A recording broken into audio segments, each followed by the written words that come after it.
അസ്സലാമു അലൈക്കും വറഹ്മത്തുള്ളാഹി. റംസാനിലൂടെ എന്ന പ്രോഗ്രാമിലൂടെ വ്യത്യസ്തമായിട്ടുള്ള അനുഭവങ്ങളും അഭിപ്രായങ്ങളും വ്യത്യസ്തമായിട്ടുള്ള വ്യക്തികളുടെ കാഴ്ചപ്പാടുകളും നമ്മൾ കേട്ടുകഴിഞ്ഞു, കണ്ടുകഴിഞ്ഞു, നമ്മൾ മനസ്സിലാക്കി. അതുപോലെ തന്നെ ജീവിതത്തിൻ്റെയും വിവിധ മേഖലകളിലൂടെ നമുക്ക് സഞ്ചരിക്കാൻ സാധിക്കുകയും ചെയ്തു. ഇന്ന് നമ്മുടെ ഒരു പുതിയ എപ്പിസോഡിലൂടെ നമ്മൾ കടന്നു പോകും. നമുക്കെല്ലാവർക്കും സുപരിചിതമായിട്ടുള്ള, ഞാൻ പറയേണ്ട കാര്യമില്ല, സിനിമ ഗാനങ്ങൾ ഉൾപ്പെടെ 1000-ലധികം ഗാനങ്ങൾ നമുക്ക് മുമ്പിൽ സമർപ്പിച്ചു നമ്മുടെ മനുഷ്യ മനസ്സിൻ്റെ നീടങ്ങളിലേക്ക് പൊൻകിരണങ്ങൾ പാകിയ നമ്മുടെ സിന്ധു പ്രേംകുമാറാണ് ഇന്ന് നമ്മുടെ ഈ എപ്പിസോഡിൽ എത്തിയിരിക്കുന്നത്. ഏതായാലും നമുക്ക് സിന്ധു പ്രേംകുമാറിനെ ഈ പ്രോഗ്രാം മൊത്തം കൂട്ടിക്കൊണ്ടുപോകും. നമസ്കാരം. നമ്മൾ റംസാനിലൂടെ എന്നൊരു പ്രോഗ്രാമിലാണ് നമ്മളിവിടെ എത്തിയിട്ടുള്ളത്. റംസാനെ കുറിച്ച് പറയുമ്പോൾ സിന്ധുവിന് റംസാനെക്കുറിച്ച് ഏറ്റവും കൂടുതൽ ഇഷ്ടത്തോടു കൂടി പറയാൻ കഴിയുന്ന അനുഭവം എന്താണ്? പ്രത്യേകിച്ച് ഞാൻ born and brought up in Calicut, കോഴിക്കോട്ടുകാരി ആയതുകൊണ്ടായിരിക്കും ധാരാളമായിട്ടുള്ള എനിക്ക് ഫ്രണ്ട്സ് ഉണ്ട്. അതായത് മുസ്ലിം സമുദായത്തിൽപ്പെട്ട ഇഷ്ടം പോലെ ഫ്രണ്ട്സ് ഉണ്ട്. എൻ്റെ ഹസ്ബൻഡിനും ഫ്രണ്ട്സ് ഉണ്ട്. അപ്പം എനിക്ക് റംസാൻ ഓർക്കുന്ന സമയത്ത് ആദ്യമായിട്ട് ഓർക്കുന്നത് ശരിക്കും കോഴിക്കോട്ടുകാരുടെ ഭക്ഷണമാണ്. എനിക്ക് ആദ്യമായിട്ടും എനിക്ക് തോന്നുന്നത് വളരെയധികം സൽക്കാരപ്രിയരാണ്. ഈ നമ്മുടെ വീട്ടിലേക്ക് ക്ഷണിക്കുകയും അവർ നമ്മൾക്ക് ഭക്ഷണം തരുന്നതും ഒക്കെ ഒരു എന്താ പറയുക, വല്ലാത്തൊരു സ്നേഹമാണ്. അവരുടെ ഒരു സ്നേഹമാണ് അതിലൂടെയൊക്കെ കാണിക്കുന്നത്. അപ്പം നല്ല നല്ല ഓർമ്മകളാണ് ശരിക്കും പറഞ്ഞാൽ റംസാനിലുള്ളത്. പിന്നെ ഇതൊരു പുണ്യമാസമാണല്ലോ. അപ്പം എന്താ പറയുക, സന്തോഷത്തിൻ്റെയും സാഹോദര്യത്തിൻ്റെയും ഒക്കെ ഒരു കൂട്ടായ്മയാണ് റംസാൻ എന്നാണ് ഞാൻ അനുഭവിച്ചതൊക്കെ. ഈ കൊച്ചുനാളിൽ സ്കൂളിൽ പഠിക്കുന്ന കാലഘട്ടങ്ങളിൽ ഏതെങ്കിലും കൂട്ടുകാരികൾ നോമ്പെടുത്തിട്ടുള്ള അനുഭവങ്ങൾ പങ്കുവെച്ച് അവർക്ക് മുമ്പിൽ എന്തായാലും തോന്നിയത്? നോമ്പ് ഒരു 3-4 നോമ്പ് ഞാൻ എടുത്തിട്ടുണ്ട് ശരിക്കും പറഞ്ഞാൽ. എടുത്തിട്ടുണ്ട്. അതെന്താന്ന് വെച്ചാൽ ഒരു പ്രാവശ്യം സ്കൂളിൽ പഠിക്കുന്ന സമയത്ത് നമ്മുടെ എൻ്റെ ഫ്രണ്ട് സർക്യൂട്ടിലുള്ള കുട്ടികളുണ്ടായിരുന്നു. അപ്പോൾ ഇവർ ഒന്നും കഴിക്കാൻ, നമ്മൾക്ക് ശരിക്കും പറഞ്ഞാൽ അതൊരു വളരെ സങ്കടമായിട്ടുള്ള ഒരു അവസ്ഥയാണ്. നമ്മൾ ഒരു സ്ഥലത്ത് നിന്ന് കഴിക്കുന്ന സമയത്ത് ഇവർ മാറിയിരിക്കുക എന്നൊക്കെ പറയുമ്പം, പ്രത്യേകിച്ച് സ്കൂൾ ഡേയ്സ് കുട്ടികളാകുമ്പോൾ നമുക്ക് കൂടുതൽ ഒരു ഇതാണല്ലോ. അപ്പം അങ്ങനെയുള്ള സമയത്ത് അപ്പം ഞങ്ങൾ എല്ലാവരും കൂടി ഒന്ന് തീരുമാനിച്ചു, നമുക്ക് എല്ലാവർക്കും കൂടി ഒരു ദിവസം ഒന്ന് ഫാസ്റ്റിംഗ്. അങ്ങനെ സ്കൂളിൽ പഠിക്കുന്ന സമയത്ത് 2 ദിവസം അങ്ങനെ നോമ്പെടുത്തിട്ടുണ്ട്. പിന്നെ അതിന് ശേഷം പിന്നെ വലിയ പ്രോഗ്രാമിന്, അത് മുതിർന്നതിന് ശേഷമാണ് പിന്നെ 2 ദിവസം പിന്നെ എടുത്തത്. അങ്ങനെ ആകെ ഒരു 4 ദിവസം എടുത്ത ഒരു പരിചയം. മുതിർന്ന സമയത്ത് നോമ്പെടുത്തപ്പോൾ നോമ്പ് തുറക്കാനുള്ള എങ്ങനെയുണ്ടായിരുന്നു? അതെന്താ വെച്ചാൽ ഞാൻ അവിടെ പ്രോഗ്രാമിന് പോയ സമയത്തായിരുന്നു, ദുബായിൽ പ്രോഗ്രാമിന് പോയ സമയത്ത്. അപ്പോൾ അവിടെ നമ്മുടെ നാടിനെ അപേക്ഷിച്ച് കുറച്ചും കൂടി സ്ട്രിക്റ്റ് ആണല്ലോ അവിടെ ഫുഡും കാര്യങ്ങളൊക്കെ കിട്ടാനായിട്ട്.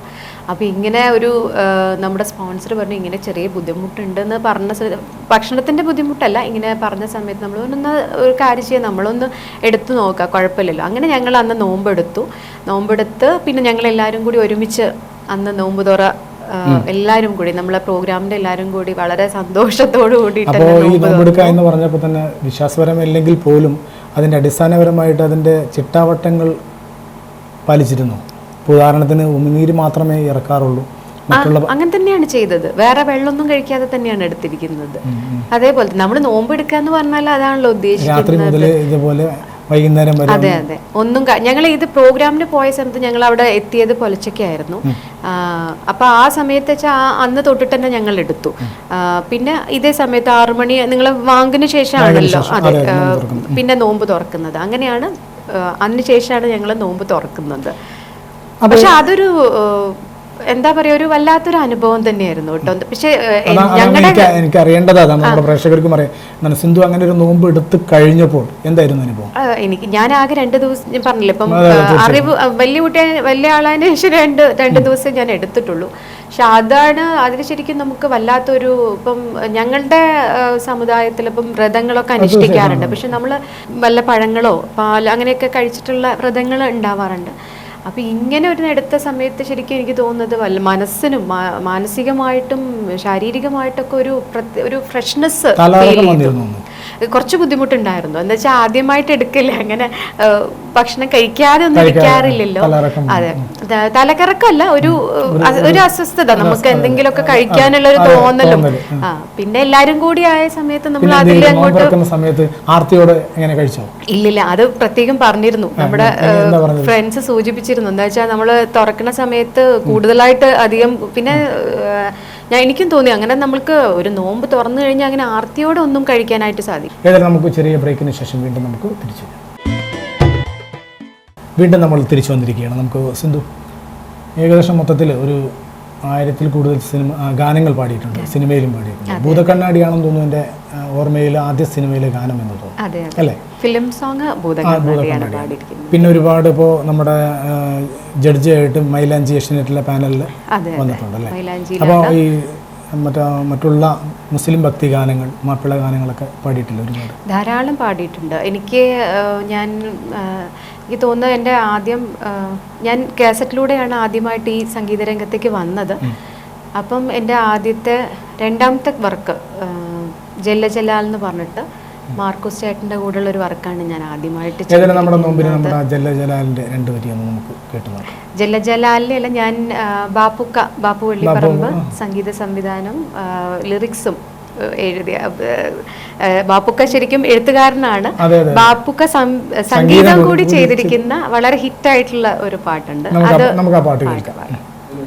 വിരുന്നെത്തും മണിമാരൻ നിത്യം വിളിച്ചുണർത്തും കളിത്തോഴൻ, വിരുന്നെത്തും മണിമാരൻ നിത്യം വിളിച്ചുണർത്തും കളിത്തോഴൻ, വിരൽ നഖം കൊണ്ട് വിരിമാറിൽ നഖചിത്രം എഴുതുന്ന കൂട്ടുകാരൻ, ചിത്രം വരയ്ക്കുന്ന കൂട്ടുകാരൻ, വിരുന്നെത്തും മണിമാരൻ നിത്യം വിളിച്ചുണർത്തും കളിത്തോഴൻ, വിരുന്നെത്തും മണിമാരൻ നിത്യം വിളിച്ചുണർത്തും കളിത്തോഴൻ. അപ്പോൾ അങ്ങനെയാണെങ്കിൽ നമ്മൾ ആദ്യം പാടിയ പാട്ട് ഏതാണ്? ആദ്യമായിട്ട് പാടിയ സിനിമയിൽ എന്നല്ല, ആദ്യമായിട്ട് രംഗത്തേക്ക് വന്ന പാട്ടാണ്.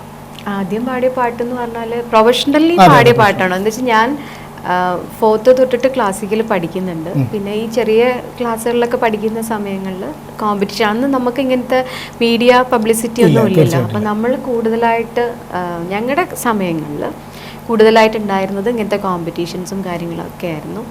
അപ്പോൾ ആ സമയങ്ങളിലൊക്കെ ശരിക്കും പറഞ്ഞാൽ ഒരുവിധം എല്ലാ കോമ്പറ്റീഷനിലും പങ്കെടുക്കുകയായിരുന്നു.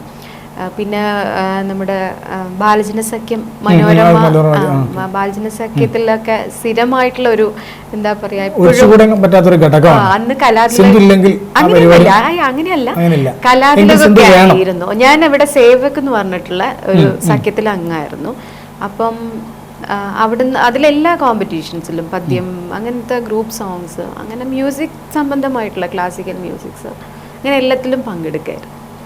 അപ്പോൾ ഇത് പ്രൊഫഷണലി ഞാൻ ശരിക്കും തുടങ്ങിയ സമയത്ത് ആദ്യമായിട്ട് ഞാൻ VT മുരളിയേട്ടൻ്റെ ഒരു പാട്ട് പിന്നെയും എന്ന് പറഞ്ഞിട്ടുള്ള ഒരു കവിത എന്ന് പറഞ്ഞാൽ അത് കവിത രൂപത്തിലല്ല അത് ഇറക്കിയിരിക്കുന്നത്. അത് ട്യൂൺ ചെയ്തിട്ട് അത് മോഹൻദാസ് എന്ന് പറഞ്ഞിട്ടുള്ള മ്യൂസിക് ഡയറക്ടർ ട്യൂൺ ചെയ്ത് അത് റിലീസ് ചെയ്ത്, അത് സുഗതകുമാരി, സജീന്ദ്രൻ, അങ്ങനെ പ്രശസ്തരായിട്ടുള്ള കുറെ, അതിൽ ഞാൻ 2 പാട്ടായിരുന്നു പാടിയിരുന്നത്. അതിൽ പ്രശസ്തരായുള്ള ആളുകളൊക്കെ പാടി, സിന്ധും പാടി, മുരളിയേട്ടനും ഞാനും കൂടിയായിരുന്നു. ശരിയല്ലേ? ആദ്യമായിട്ട് എന്റെ ചോദ്യം ഇതായിരുന്നു, ആദ്യമായി പാടിയ പ്രൊഫഷണലി ആദ്യമായി പാടിയ പാട്ട് ഏതായിരുന്നു? അപ്പൊ ആദ്യമായി പാടിയ പാട്ടിലെല്ലാം തന്നെ ഈ പറഞ്ഞ പ്രശസ്തരായ ആളുകളുണ്ടായിരുന്നു. അതിലൂടെ ശരിയല്ലേ സിന്ധു? ശരിയല്ലേ? അല്ല, അത് അങ്ങനെ പറയുന്നതിൽ എനിക്ക് വളരെ സന്തോഷമുണ്ട്. പ്രശസ്തയായ നമ്മൾ എപ്പോഴും സന്തോഷമുള്ള കാര്യങ്ങളെ കുറിച്ച് സംസാരിക്കാനും അല്ലെങ്കിൽ അതിനെക്കുറിച്ച് സമീപിക്കാനാണ് നമ്മൾ സമൂഹം ആഗ്രഹിക്കേണ്ടത്. അത് മാത്രമല്ല, ഈ റംസാനിലൂടെ സന്ദേശം അതായിരിക്കണം. അങ്ങനെയെങ്കിൽ നമ്മൾ ആദ്യം പാടിയ പാട്ടിന്റെ വരി ഓർമ്മയുണ്ടെങ്കിൽ തീർച്ചയായിട്ടും അതൊന്ന് പാടാം.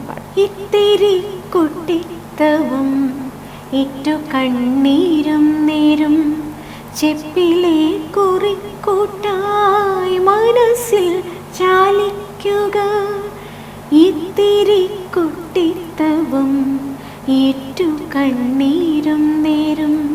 ചെപ്പിലെ കുറിക്കൂട്ടായി മനസ്സിൽ ചാലിക്കുക, കനമ്പും കമ്പും വെച്ച് കാതലിച്ചിരുന്നാലും തളിർത്തു വെള്ളത്തണ്ടായി മറക്കാൻ വയ്യായകയാൽ.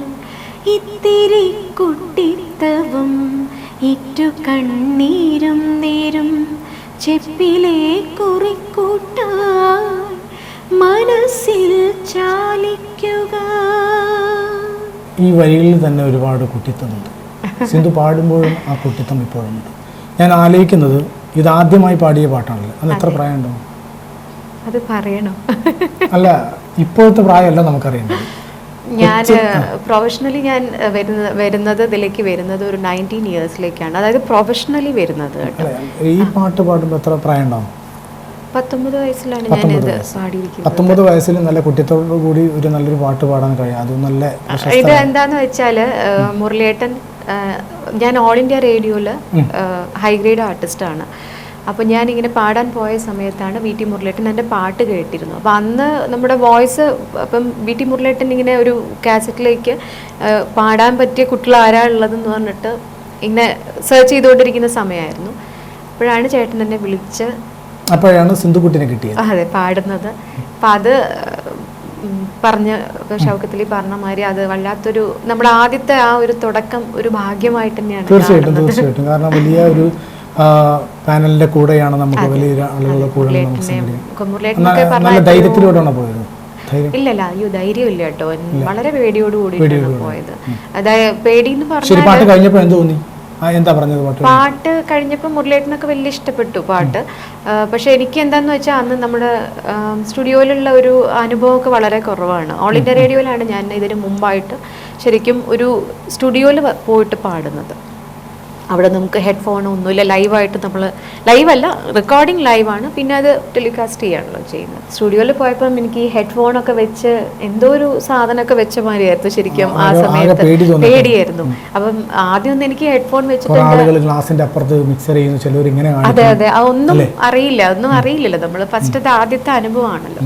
അപ്പോൾ പേടിച്ചോണ്ടാ പാടിയത്. പക്ഷെ ഇവരൊക്കെ വലിയൊരു സപ്പോർട്ടായിരുന്നു കേട്ടോ ശരിക്കും. മുരളിയേട്ടൻ്റെയും മോഹൻദാസേട്ടൻ്റെ ഒക്കെ വലിയ സപ്പോർട്ടായിരുന്നു. നമുക്ക് റംസാൻ ആയതുകൊണ്ട് ഏതെങ്കിലും തരത്തിലുള്ള ഒരു മുസ്ലിം ഭക്തിഗാനം നമുക്ക് നമ്മുടെ പ്രേക്ഷകർക്ക്. ഓക്കെ, ഞാൻ റസൂലിനെ പറ്റിയിട്ടുള്ള ഒരു പാട്ട് പാടാം. റസൂലേ റസൂലേ അഷ്റഫുൽ ഖൽഖ് റസൂലേ അന്ത്യദൂതരേ റസൂലേ അഹമ്മദ് നബിയേ റസൂലേ റസൂലേ റസൂലേ അഷ്റഫുൽ ഖൽഖ് റസൂലേ അന്ത്യദൂതരേ റസൂലേ അഹമ്മദ് റബിയേ അഹമ്മദ് നബിയേ റസൂലേ. ഞാൻ ആ പാട്ട് ശ്രദ്ധിച്ചിരുന്നു. കാരണം വല്ലാതെ ലയിച്ചിട്ട് അങ്ങോട്ട് പാടി. ലയം കഴിഞ്ഞാൽ കാരണം ലായനിയാണല്ലോ, അപ്പൊ പിന്നെ നമുക്ക് ലിറിക്സ് പോലും ചിലപ്പോൾ മറന്നു. അല്ല, ഇത്തരത്തിലുള്ള കുറേ നല്ല ഗാനങ്ങളുണ്ട് ശരിക്കും മുസ്ലിം ഗാനശാഖയിൽ.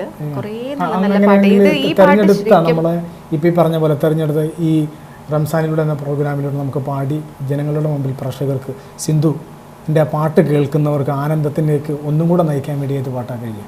ഇനി ഏത് പാട്ടാ വേണ്ടത്?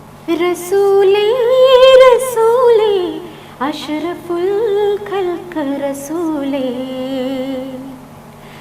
അന്ത്യദൂതരേ റസൂലേ അഹമ്മദ് നബിയേ റസൂലേ റസൂലേ റസൂലേ അഷ്റഫുൽ ഖൽഖ് റസൂലേ അന്ത്യദൂതരേ റസൂലേ അഹമ്മദ് നബിയേ റസൂലേ.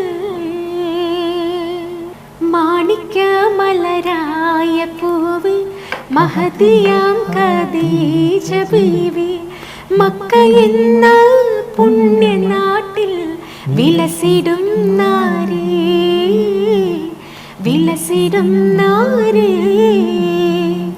മാണിക്യമലരായ പൂവ് മഹദിയാം ഖദീജ ബീവി മക്ക എന്ന പുണ്യനാട്ടിൽ വിലസിടും നാരീ വിലസിടും നാരീ. എന്തൊരു രസമാണല്ലേ. സംഗീതത്തിന് താളാത്മകം മാത്രമല്ല ആത്മീയപരമായിട്ട് ഒരുപാട് ശുദ്ധീകരണത്തിന് കഴിയുമെന്നുള്ളത് നമുക്ക് മനസ്സിലാക്കുന്നത് ചില പാട്ടുകൾ. ഇപ്പോൾ ഈ സിന്ധു ഈ പാട്ട് പാടിയപ്പോൾ തന്നെ സത്യത്തിൽ ഞാൻ എന്താണ് അടുത്തത് ചോദിക്കേണ്ടത് എന്ന് പോലും പറഞ്ഞു. കാരണം പാട്ടിൻ്റെ ലയമായിരിക്കും. നമുക്കൊരു കാര്യം ചെയ്യാം, നമുക്ക് ഇപ്പോൾ സിനിമാ ഗാനങ്ങളും പാടിയിട്ടുണ്ടല്ലോ. കാരണം ഒരു ഗായിക എന്ന നിലയ്ക്ക് നമ്മുടെ റംസാനിലൂടെ എന്ന പ്രോഗ്രാമിലൂടെ തീർച്ചയായിട്ടും നമുക്ക് ഈ മലയാള സിനിമയിൽ ആദ്യമായിട്ട് പാടിയത് ഭൂതക്കണ്ണാടി. അതിൽ ആ സിനിമയിൽ ഒരു 2 വരി പാട്ട്. ഭൂതക്കണ്ണാടിയിൽ ഞാൻ 3 സോങ്സ് പാടാനുള്ള ഒരു ഭാഗ്യം കിട്ടിയിട്ടുണ്ട്.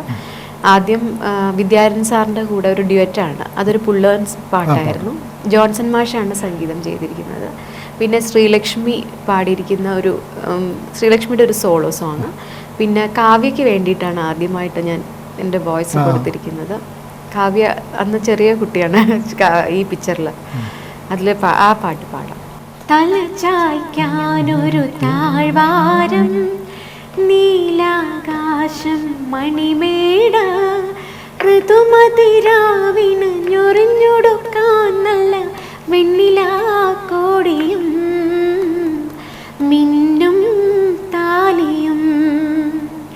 തലചായ്ക്കാനൊരു താഴ്വാരം, നീലാകാശം മണിമേട, ഋതുമതിരാവിന് ഞൊറിഞ്ഞൊടുക്കാൻ നല്ല വെണ്ണിലാക്കോടിയും മിന്നും താലിയും. തലചായ്ക്കാനൊരു താഴ്വാരം, നീലാകാശം മണിമേട. സിന്ധു പ്രേംകുമാർ. ഡാഡു എന്നാണ് എൻ്റെ ഹസ്ബൻഡിനെ അറിയുന്നത് എല്ലാവരും. അത് പെറ്റ് നെയിമാണ് പുള്ളി. അപ്പോൾ നമ്മുടെ ഡാഡുവിന് വേണ്ടിയിട്ടുള്ള, ഡാഡു ഇഷ്ടപ്പെടുന്ന അല്ല സിന്ധു ആ പാട്ടൊന്ന് പാടും. സിന്ധുവിൻ്റെ ആ പാട്ട് എനിക്ക് ഇഷ്ടമായി. അപ്പോൾ എപ്പോഴും ആഗ്രഹിക്കുന്ന ഡാഡുവിന് വേണ്ടി പാടുന്ന ആ പാട്ടൊന്ന് പാടും. ഓ ഷുവർ. രവീന്ദ്ര മാഷ്ടെ സംഗീതത്തിൽ ഞാൻ വടക്കുനാഥനിൽ ഒരു സോങ് പാടിയിട്ടുണ്ട്. അത് ഡാഡുവിന് ഇഷ്ടം, പുള്ളിക്ക് ഇഷ്ടമാണ് ആ പാട്ട്. പാഹി പരം പൊരുളേ ശിവ ശിവനാമ ജപ പൊരുളേ, പാഹി പരം പൊരുളേ ശിവ ശിവനാമ ജപ പൊരുളേ, വരവർണ്ണിനി ശുഭകാമിനിയുമതൻ പതിയേ, വരവർണ്ണിനി ശുഭകാമിനിയുമതൻ പതിയേ, ചന്ദ്രകലാധര സങ്കടനാശക സന്തതമരുളുക നീ, ശിവ ശിവ ശിവ ശംഭോ ശംഭോ ഹര ഹര ഹര ശംഭോ, പാഹി പരം പൊരുളേ ശിവ ശിവനാമ ജപ പൊരുളേ, പാഹി പരം പൊരുളേ ശിവ ശിവനാമ ജപ പൊരുളേ. ഈ മുസ്ലിങ്ങളുടെ എന്ന് പറയാൻ അല്ല അത് ഉപയോഗിക്കേണ്ട, ശരിക്കും ഖുർആൻ സമൂഹത്തിന് തന്നെ വന്നിട്ടുള്ള ഈ ഖുർആൻ എടുത്ത് പരിശോധിച്ചിട്ടുണ്ടോ എപ്പോഴെങ്കിലും? ഇല്ല. അത് ഓതുന്നത് കേട്ടിട്ടുണ്ടോ? ഇല്ല. ഞാൻ ഈ ചില ചാനൽസ് ഒക്കെ വെച്ച് നോക്കുന്ന സമയത്ത് നമ്മൾ ഡിവോഷണൽ നിങ്ങളുടെ ചാനൽസ് ദൈവികമായിട്ടുള്ള, അപ്പം ഞാനൊന്ന് അങ്ങനെ കണ്ടിട്ടുണ്ട്. അല്ലാതെ ഞാൻ അങ്ങനെ അങ്ങോട്ട് ശ്രദ്ധിച്ചിട്ടില്ല. ഏതെങ്കിലും സാധനങ്ങൾ, കീർത്തനങ്ങൾ, ഇപ്പോൾ ഈ പറഞ്ഞ പോലെ ദൈവിക കീർത്തനങ്ങൾ ഖുർആനിലെ ഏതെങ്കിലും ചൊല്ലിയിട്ടുണ്ടോ? അല്ലെങ്കിൽ ചില അവസരം കിട്ടിയിട്ടുണ്ടോ? ഇല്ല, ഞാൻ അങ്ങനെ ഇല്ല ചൊല്ലിയിട്ടില്ല.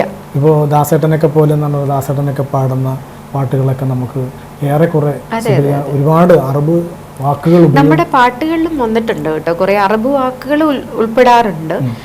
അപ്പം നമുക്ക് ചില വാക്കുകളൊക്കെ, അതായത് ഞാൻ പണ്ട് കാലങ്ങളിൽ പാടുന്ന സമയത്ത്, ഇപ്പം അല്ലാഹ് എന്ന് പറയുന്ന സമയത്ത്, പിന്നെ ഖൽബ്, അങ്ങനത്തെ ചില വാക്കുകളൊക്കെ പറയുമ്പോൾ കുറേ തെറ്റുകൾ ഉണ്ടാവാറുണ്ട്. പിന്നെ അതൊക്കെ ഇവര് മ്യൂസിക് ഡയറക്ടേഴ്സും എഴുത്തുകാരും നമ്മൾ പറഞ്ഞ് മനസ്സിലാക്കി തരാം. ഇപ്പൊ ഒരുവിധം നമുക്ക് അള്ളാഹിനെ പ്രവർത്തിച്ചുകൊണ്ടുള്ള ഏതെങ്കിലും ഒരു ഗാനം പാടും.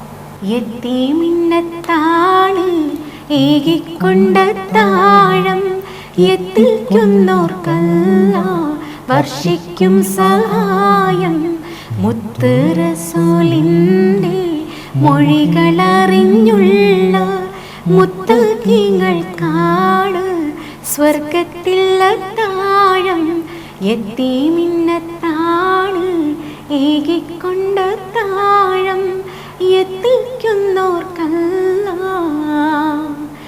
വർഷിക്കും സഹായം. ചിത്രേച്ചി പാടിയ പാട്ടാണ്. അപ്പോൾ ഈ പാട്ട് എനിക്ക് വളരെ ഇഷ്ടപ്പെട്ടൊരു പാട്ടാണ്. ഞാൻ ആദ്യം സ്റ്റേജിൽ നിറയെ പാടിയിട്ടുണ്ട് ഈ പാട്ട്. പിന്നെ എനിക്ക് വേറൊരു ഭാഗ്യം ഉണ്ടായിരിക്കുന്നത് ചിത്രേച്ചി പാടിയ കുറേ പാട്ടുകൾ, അതായത് എടുത്ത് പാടാൻ ഒരു കാസറ്റിലാക്കിയിട്ട് പാടാനുള്ള ഒരു. ഞാൻ ചോദിക്കുന്നത്, അങ്ങനെയാണെങ്കിൽ ചേച്ചി ആരെങ്കിലും പാട്ട് കേട്ടിട്ട് പറഞ്ഞിട്ടുണ്ടോ, അല്ലെങ്കിൽ ശബ്ദം കേട്ടിട്ട് ചിത്ര ചേച്ചിയുമായിട്ടുള്ള ടച്ച് ഉണ്ടോ? ചിത്ര ചേച്ചിയുടെ ഒരു പറയാറുണ്ട് റെക്കോർഡിങ്സിനൊക്കെ പോണ സമയത്ത് ആ ഒരു സാമ്യത എവിടെയോ ഉള്ളത് കൊണ്ടാണ്. ചിത്ര ചേച്ചി ലെജൻഡ്. ഞാൻ ഏറ്റവും വളരെ ഇഷ്ടപ്പെടുന്ന, എനിക്ക് വളരെ അടുപ്പമുള്ള ഒരു ഗായികയാണ് ചേച്ചിയുടെ എല്ലാ വളരെ ഇഷ്ടമാണ് എനിക്ക്. ചേച്ചിയുടെ സിംഗിങ് സ്റ്റൈലാണെങ്കിലും ചേച്ചിയുടെ സ്വഭാവമാണെങ്കിലും രീതിയാണെങ്കിലും ഒക്കെ വളരെ ഇഷ്ടപ്പെടുന്ന ഒരാളാണ്. സ്റ്റേജിലാണെങ്കിലും സ്റ്റുഡിയോയിലും ചിരിച്ചുകൊണ്ട് പാടുന്നു. അതെ, വളരെ ചേച്ചി ശരിക്കും നമ്മൾ ചേച്ചി അടുത്തിരിക്കുമ്പോൾ നമുക്കൊരു വല്ലാത്തൊരു പോസിറ്റീവ് എനർജി തന്നെയാണ് കിട്ടുന്നത്. അപ്പം ചേച്ചിക്ക് അറിയാം ഞാൻ എടുത്ത് പാടിയിട്ടുണ്ട് എന്നുള്ളതും അറിയാം. അപ്പോൾ അതൊരു വലിയൊരു ഭാഗ്യം. എവിടെയോ ഒരു ചെറിയൊരു വോയിസ്, ഒരു സാമ്യത, അത്രയേ ഉള്ളൂ. സിന്ധുവിൻ്റെ വിശേഷങ്ങൾക്ക് ചെറിയൊരു ഇടവേളയ്ക്ക് ശേഷം നമുക്ക് വീണ്ടും തിരിച്ചു വരാം. സിന്ധു പാടിയതിൽ വെച്ച് ഏറ്റവും ലേറ്റസ്റ്റ് ആയിട്ടുള്ള, അതല്ലെങ്കിൽ ഏറ്റവും കൂടുതൽ ജനശ്രദ്ധ ആകർഷിച്ചുള്ള ഏതെങ്കിലും ഒരു പാട്ട് കൂടെ നമ്മുടെ പ്രേക്ഷകർക്ക് വേണ്ടി. ഞാൻ ഇപ്പം റീസെൻ്റ് ആയിട്ട് പാടിയിരിക്കുന്നത് ഇപ്പോൾ സ്റ്റെപ്സ് എന്ന് പറഞ്ഞൊരു ഫിലിമിന് വേണ്ടിയിട്ടാണ്. അത് റിലീസായിട്ടില്ല. പിന്നെ നിറയെ കാസറ്റ്സ്, ആൽബം വർക്ക്സ് നിറയെ നടക്കുന്നുണ്ട് നമുക്ക്. അപ്പോൾ അതിലുള്ള ഏതെങ്കിലും ഒരു പാട്ട് പാടാം. ഈ പാട്ട് പുതിയ പാട്ടല്ല, പക്ഷേ പ്രവാസികളുടെ ഇടയിൽ ഏറ്റവും നമ്മുടെ കത്തുപാട്ടുകളൊക്കെ ഉണ്ടായിരുന്നില്ലേ പണ്ട്, അത് കത്തുപാട്ട് പോലെയല്ല, അതൊരു പുതിയൊരു പാട്ട്. അതായത് ഹസ്ബൻഡിന് വേണ്ടിയിട്ട്, അതായത് അവിടെ ദുബായിലുള്ള ഹസ്ബൻഡിന് വേണ്ടി പാടുന്ന ഒരു പാട്ടാണ്. പക്ഷെ അത് കുറേ പേര് ഇഷ്ടപ്പെട്ടിരുന്നു ആ പാട്ട്. കുറേ ആളുകൾ എന്നെ വിളിച്ച് പറയുകയും ചെയ്തിരുന്നു. ഞാൻ തന്നെ പാടിയ പാട്ടാണ്. അത് പാടാം. എന്തായാലും കര കാണാ കടലിനക്കരെ എനിക്കുണ്ടൊരു പൊന്മുത്ത്, കടലേഴും കടന്നു പോയ കരളായൊരു പൊന്മുത്ത്, അവനെൻ്റെ കരളാണ്, അവനെൻ്റെ തുണയാണ്, ഉയിരിൻ്റെ ഉയിരാണ്, എനിക്കുള്ളൊരു തണലാണ്, അലിവുള്ള മനമാണ്, അവനെന്നിലെ സുഖമാണ്, കര കാണാ കടലിനക്കരെ എനിക്കുണ്ടൊരു പൊന്മുത്ത്, കടലേഴും കടന്നു പോയ കരളായൊരു പൂമുത്ത്. നമ്മുടെ പ്രേക്ഷകർ കേട്ടുകൊണ്ടിരിക്കുകയാണ്, കണ്ടുകൊണ്ടിരിക്കുകയാണ്. അപ്പോൾ സിന്ധുവിന് കിട്ടിയ അംഗീകാരങ്ങൾക്ക് എന്തൊക്കെയാണെന്ന് നമുക്കറിയാനുള്ള ആകാംക്ഷയുണ്ട്. ഈ കിട്ടിയ അംഗീകാരങ്ങളിൽ ഏറ്റവും ഇഷ്ടപ്പെട്ട അംഗീകാരം ഏതാണ്? എനിക്ക് കിട്ടിയ അംഗീകാരങ്ങളിൽ ഞാൻ ദൈവത്തോട് ഞാൻ നന്ദി പറയുന്നുണ്ട്. എന്നിരുന്നാലും ഞാൻ എപ്പോഴും പറയുന്നതാണ്, ഈ ഒരു സംഗീത രംഗത്ത് വന്നതുകൊണ്ട് കുറേ നല്ല നല്ല ബന്ധങ്ങൾ കാത്തു സൂക്ഷിക്കാനായിട്ട് പറ്റിയിട്ടുണ്ട്.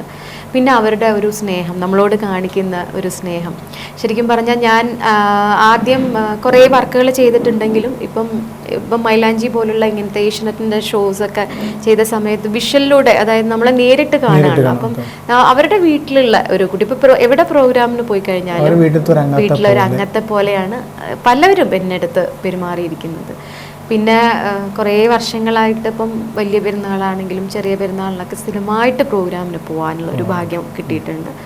അപ്പോഴും അവിടെ പ്രവാസികളുടെ അടുത്തുള്ള ഒരു നമ്മളോടുള്ള ഒരു സ്നേഹം, അതൊക്കെ എന്താ പറയുക, ഒരിക്കലും നമുക്ക് എത്ര പൈസ കൊടുത്താലും കിട്ടാത്തൊരു ഭാഗ്യമാണ്. അപ്പം ഞാൻ എപ്പോഴും പറയാറുണ്ട്, അങ്ങനെ ഒരു വലിയൊരു ഭാഗ്യമാണ് അത് ദൈവത്തിനോട് നന്ദി പറയും ഇങ്ങനെ ഒരു മ്യൂസിക് ഫീൽഡിൽ എത്തിച്ചതിലും.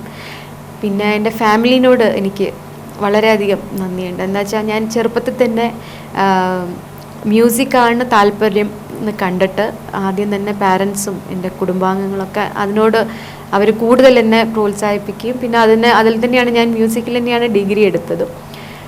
അപ്പം അതും പിന്നെ ഞാൻ എത്തിച്ചേർന്നിരിക്കുന്നത് ഒരു വളരെ എന്താ പറയുക, ഒരു ബ്ലെസ്ഡ് ആയിട്ടുള്ളൊരു ഫാമിലിയിലാണ്. അമ്മയാണെങ്കിൽ നല്ല പാട്ടുകാരിയാണ്, പിന്നെ ഫാദർ ഇൻ ലോ ആണെങ്കിൽ എല്ലാ പ്രോഗ്രാമിനും കൂടെ വരാറുണ്ട്, വളരെ സപ്പോർട്ടീവാണ്. അപ്പം നമുക്ക് അങ്ങനെ ഒരു ഇപ്പം ഞാൻ എൻ്റെ അനുഭവത്തിൽ തന്നെ കുറേ കുട്ടികൾ നന്നായിട്ട് പാടുന്ന ആളുകൾ ഇങ്ങനെ കഴിവുണ്ടായിട്ടും പ്രോത്സാഹിപ്പിക്കാൻ ഇപ്പം ആളില്ലാതെ കുറേ ഒതുങ്ങി നിൽക്കുന്ന കുട്ടികളെ ഞാൻ കണ്ടിട്ടുണ്ട്. അപ്പം അതിനോടൊക്കെ ഹസ്ബൻഡാണെങ്കിലും വെരി സപ്പോർട്ടീവാണ്. മോളുണ്ട്, മോളും വളരെ എന്താ പറയുക, അവരുടെയും എല്ലാവരുടെയും ഒരു കൂട്ടായ്മയില്ലേ നമുക്ക് കൂട്ടത്തിലാണോ? മോള് നന്നായിട്ട് വരയ്ക്കും, അവൾക്ക് വരയ്ക്കാനാണ് കൂടുതൽ താല്പര്യം. പക്ഷെ ഇപ്പം പാടുന്നുണ്ട്, കുറച്ച് പാടും. കേൾക്കുന്നത് പാട്ടാണല്ലോ, അപ്പം അതുകൊണ്ടായിരിക്കും പാടുന്നുണ്ട്. സിന്ധു നേരത്തെ പറഞ്ഞല്ലോ, ഈ പെരുന്നാളിനൊക്കെ പോകുമ്പോൾ പാട്ടുകളൊക്കെ പാടുമ്പോൾ അവർ നേരെ വന്നുകൊണ്ട് അഭിനന്ദിക്കുന്ന ഒരു അനുഭവം. അങ്ങനെയാണെങ്കിൽ ഈ നോമ്പ് കാലത്ത് അല്ല പെരുന്നാൾ കാലത്ത് പോയിട്ട് കൂടുതൽ ജനങ്ങൾ ആവശ്യപ്പെടുന്ന ഈ മാപ്പിളപ്പാട്ടോ ഭക്തിഗാനങ്ങൾ ഏതാണ്? മാപ്പിളപ്പാട്ടുകൾ ഞാനെപ്പോഴും എപ്പോഴും പഴയ പാട്ടുകളോടാണ്. ഇപ്പം നേരത്തെ പാടിയില്ല, ഇപ്പം മാണിക്യമൽ രായ പൂവി പോലുള്ള പഴയ പാട്ടുകൾ, റംലത്ത പാടിയ പാട്ട്, മൂസക്ക പാടിയ പാട്ട്, പീർ മുഹമ്മദ്, അതും ഒരു ഇതാണ് കേട്ടോ. അവരുടെ കൂടെയൊക്കെ പ്രോഗ്രാംസ്. പുള്ളിയുടെ ഏതെങ്കിലും ഒരു പാട്ട് പാടാൻ പറ്റുമോ? മൂസക്ക പാടിയതാണ്. ഇപ്പം മാണിക്യമൽ രായ പുള്ളിയുടെ പാട്ടാണ്. ഈ പരലോകത്തെ കുറിച്ചൊക്കെ ഒരുപാട് പാട്ടുകളൊക്കെ ഉണ്ടല്ലോ, ധാരാളം പാട്ടുകൾ പാടിയിട്ടുണ്ട്. ഓർമ്മയിൽ വരുന്ന ഏതെങ്കിലും പാട്ടുണ്ടോ? ഞാൻ നോക്കാം. മധുവർണ്ണ പൂവല്ലേ നറുനിലാ പൂമോളല്ലേ മധുരപാതീനേടിൽ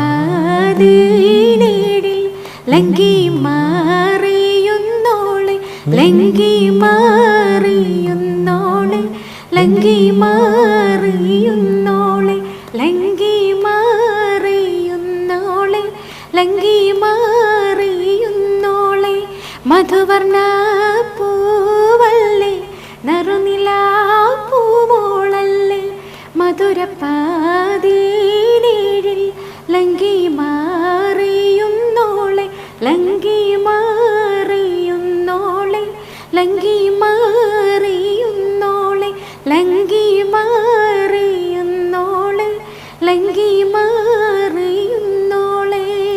നമ്മളെ പാട്ട് കേട്ട എല്ലാവരും ശരിക്കും ലങ്കി മറിഞ്ഞു എന്നാണ് എനിക്ക് തോന്നുന്നത്. കാരണം ആ ഒരു നല്ല ലയം വന്നു. പക്ഷേ ഇനി എൻ്റെ ചോദ്യം ഇതാണ്, നമ്മൾ ഒരുപാട് പാട്ടുകളൊക്കെ 1000-ൽ കൂടുതൽ പാട്ടുകൾ പാടിയ സിന്ധു മറ്റേതെങ്കിലും പാട്ട് പാടണമെന്ന് തോന്നുകയാണെങ്കിൽ ഈ ഒരു പാട്ട് പാടിയാൽ എനിക്ക് കൊള്ളാമായിരുന്നു എന്ന് തോന്നുന്ന പാട്ട് ഏതാണ്? മറ്റുള്ളവരുടെ പാട്ടല്ലേ? അങ്ങനെ ധാരാളം പാട്ടുകളുണ്ട് കേട്ടോ. എനിക്ക് പഴയ പാട്ടുകളൊക്കെ ബാബുക്കൊക്കെ ചെയ്തിരിക്കുന്ന, ജാനകിയമ്മയൊക്കെ പാടിയിരിക്കുന്ന പാട്ടുകളൊക്കെ എല്ലാം ഒരുവിധം കുറേ പാട്ടുകൾ, അങ്ങനെ ഒരു പാട്ട് അതെ അതെ. അപ്പൊ അത്തരത്തിൽ കിട്ടിക്കഴിഞ്ഞാൽ അത് പാടുന്ന ഭയങ്കര ആഗ്രഹമുണ്ടല്ലേ? ഓ, ഇനിയുള്ള ആഗ്രഹം എന്താണ്? ആഗ്രഹം എന്ന് പറഞ്ഞാൽ ഞാൻ പൊതുവേ എന്താ വലിയ വലിയ ആഗ്രഹങ്ങളൊന്നും അങ്ങനെ ഒരു ഉള്ള ഒരാളല്ല. ഈ ഒരു സംഗീതം എൻ്റെ മെയിൻ സ്ട്രീം എന്ന് പറയുന്നത് മ്യൂസിക്കാണ്. അതിൽ തന്നെ കുറച്ച് നല്ല നല്ല പ്രോഗ്രാംസ് ഇപ്പോൾ ഞങ്ങൾ ഭജൻസ് ചെയ്യാറുണ്ട്, ഞാനും മദറിലും കൂടിയിട്ട്. അപ്പോൾ അതിൻ്റെ ഒരു വർക്ക് ഇറക്കണം എന്നുണ്ട്. അതായത് ഭജൻസിൻ്റെ ഒരു കാസറ്റ് ഞങ്ങളായിട്ട് പാടിയിട്ടുള്ള ഒരു വർക്ക് ഇറക്കണം എന്നുണ്ട്. പിന്നെ ക്ലാസിക്കലി പഠിച്ചിട്ടുണ്ടെങ്കിലും കച്ചേരി ഇതുവരെ അവതരിപ്പിച്ചിട്ടില്ല, വളരെ ഒരു പേടിയാണ്. അതുകൊണ്ട് ഒരു കച്ചേരി ചെയ്യണം എന്നുണ്ട്. പിന്നെ കൂടുതൽ കോൺസേർട്സുകളും പ്രോഗ്രാംസും ഒക്കെ ആയിട്ട് ഇങ്ങനെ മ്യൂസിക് സംഗീതത്തിൻ്റെ മേഖലയിൽ തന്നെ പോകണമെന്ന് ആഗ്രഹിക്കുന്നു. റംസാനിലൂടെ എന്ന പരിപാടിയുടെ സിന്ധുവുമായിട്ടുള്ള ഈ എപ്പിസോഡ് പോയത് ഞാൻ പോലും അറിഞ്ഞിട്ടില്ല. കാരണം അത്രയും രസകരമായിരുന്നു സിന്ധുവിൻ്റെ സംസാരവും സമീപനവും ഗാനങ്ങളും എല്ലാം തന്നെ. അതുകൊണ്ട് ഈ തിരക്കുള്ള ഒരു സമയത്തും സിന്ധുവിന് വളരെ മുക്കിന് എന്തൊക്കെയോ തകരാറുണ്ട് എന്ന് പറഞ്ഞുകൊണ്ടാണ് എൻ്റെ അടുത്ത് വന്നത്. എന്നാൽ പോലും വളരെ മനോഹരമായി നമുക്ക് മുമ്പിൽ പാട്ടുകളൊക്കെ സമർപ്പിച്ചു, നോമ്പിൻ്റെ അനുഭവങ്ങൾ നമുക്ക് പങ്കുവച്ചു. ഇനി നമുക്ക് സിന്ധുവിനോട് ഈ എപ്പിസോഡിലൂടെ വിട പറയാം. നമുക്ക് ഏതായാലും നമുക്ക് സിന്ധു നമ്മുടെ ഈ റംസാനിലൂടെ നമുക്ക് ഈ നോമ്പ് കാലത്ത് നമ്മുടെ പ്രേക്ഷകർക്ക് കൊടുക്കാനുള്ള സന്ദേശം അല്ലെങ്കിൽ നോമ്പിൻ്റെ അനുഭവത്തിലൂടെ താങ്കൾക്ക് പറയാനുള്ള കാര്യം എന്താണ്? ശരിക്കും പറഞ്ഞാൽ വളരെയധികം സന്തോഷമുണ്ട് ഇങ്ങനൊരു പുണ്യദിനത്തിൽ ഇന്ന് നമ്മുടെ പ്രേക്ഷകരായിട്ട് കുറച്ച് എൻ്റെ അനുഭവങ്ങൾ പങ്കിടാൻ സാധിച്ചതിലും. പിന്നെ ഈ പുണ്യമാസത്തിൽ ഇങ്ങനെ എൻ്റെ ചെറിയ ചെറിയ അറിവുകൾ ഇവിടെ അവതരിപ്പിക്കാൻ സാധിച്ചാലും വളരെ സന്തോഷമുണ്ട്. ഇതിൽ എനിക്ക് KCLൻ്റെ ആളുകളോടും പ്രത്യേകിച്ച് ഷൗക്കത്തലി പറഞ്ഞ മാതിരി തന്നെ ഞാനും അറിഞ്ഞില്ല, ഇതൊരു ഇൻ്റർവ്യൂ അല്ല, നമ്മളൊരു എന്താ പറയുക ഒരു വളരെ ഒരു രസകരമായൊരു ടോക്കായിരുന്നു. അപ്പം അതും ഷൗക്കത്തലിയായിട്ടുള്ള ഈ ഒരു ഇതിൽ കൂടാൻ സാധിച്ചാലും വളരെ സന്തോഷം. എന്തായാലും നമ്മുടെ സാഹോദര്യത്തിൻ്റെയും സന്തോഷത്തിൻ്റെയും സൗഹൃദത്തിൻ്റെയും ഒരു വലിയൊരു കൂട്ടായ്മയായിട്ടാണ് ഞാൻ പെരുന്നാളിനെ കാണുന്നത്. അപ്പോൾ എന്തായാലും അത്തരത്തിലുള്ള ഒരു നല്ലൊരു ചെറിയ പെരുന്നാൾ തന്നെ ആവട്ടെ ഈ പ്രാവശ്യവും ഞാൻ ആഗ്രഹിക്കുകയാണ്. എല്ലാവർക്കും എൻ്റെ ഹൃദയം നിറഞ്ഞ ചെറിയ പെരുന്നാൾ ആശംസകൾ.